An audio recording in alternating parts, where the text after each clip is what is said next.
Shalom and blessings, warriors of Yahuah and the truth. We are continuing on with the CEPHER tonight.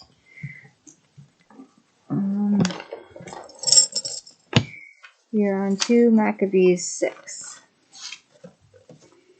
Not long after this, the king sent an old man of Athens to compel the Yahudim to depart from the Torah of their fathers, and not to live after the Torah of Yahuah, and to pollute also the temple in Yerushalayim, and to call it the temple of Jupiter Olympius, and that in Gerizim of Jupiter, the defender of strangers, as they did desire that dwelt in the place.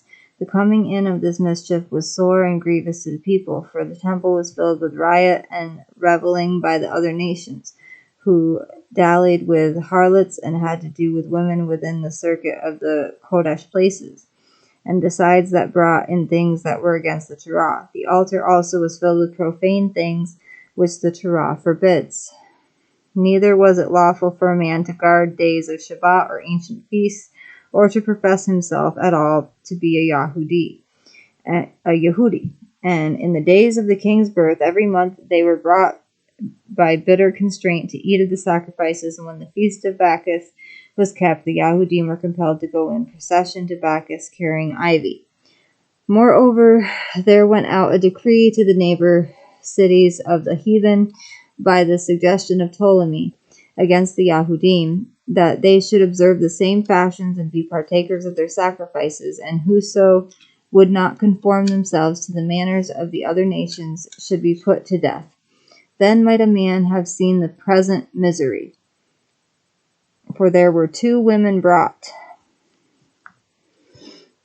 who had circumcised their children, whom when they had openly led round about the city, the babes hanging on their breasts, they cast them down headlong from the wall. And others that had run together into caves nearby to guard the Shabbat secretly, being discovered by Philip, were all burnt together, because they made a conscience to help themselves for the honor of the most sacred day. Now I beseech those that read this CEPHER that they be not discouraged for these calamities, but that they judge those punishments not to be for destruction, but for a chastening of our nation.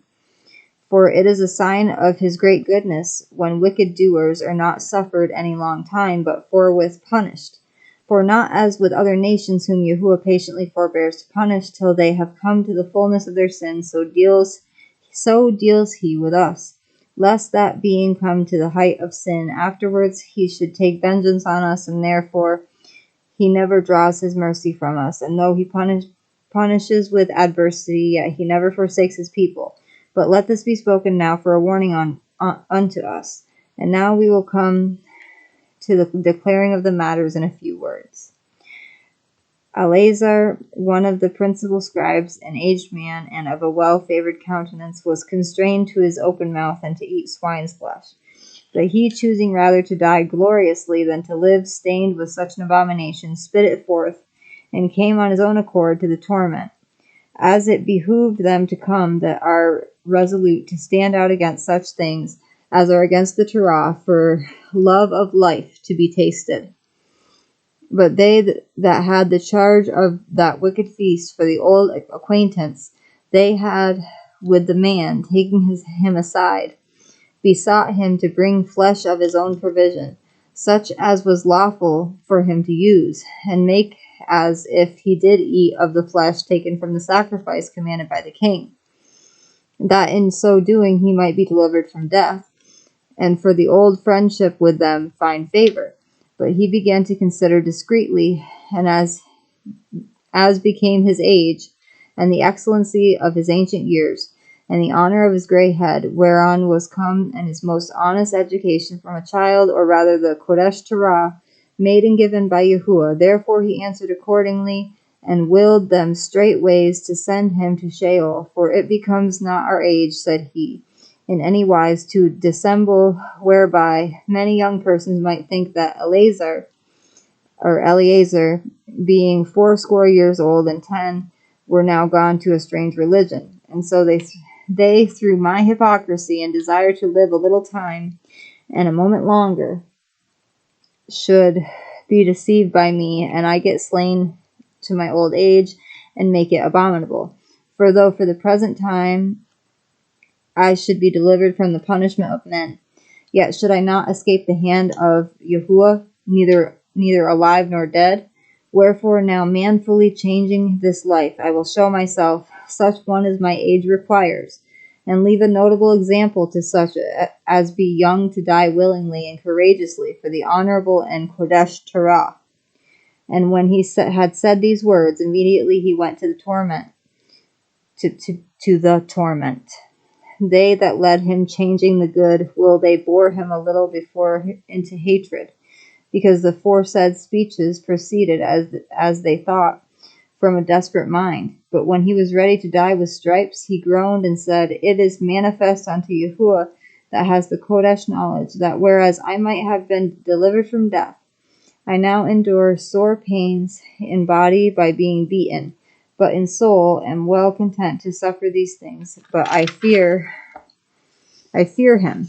And thus this man died, leaving his death for an example of a noble courage and a memorial of virtue, not only unto young men, but unto all his nation. I hope you guys enjoyed the lesson tonight.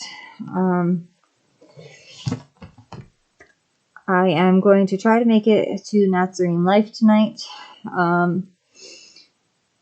just for, at least for a little while. My husband has to work early in the morning, so I can't really be on too long. And I have one more video to make tonight, and I might do a short later. I love you all with an everlasting love, as our Abba Yahuah and the Shamayim loves each and every one of us. I'm going to sing a short praise, the remix to You Are Loved. It's a very short one. This one shouldn't be called the remix, because I think this was the first one that came to me. You are loved, you are loved, you are loved, you are loved.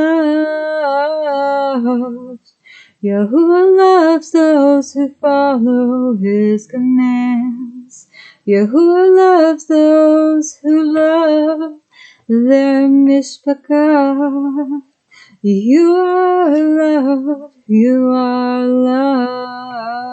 loved, you are loved, you are loved. Those who bear good fruit and live honest and true. Yahuah Baruch exceedingly. For you are loved, you are his beloved. Shalom and blessings.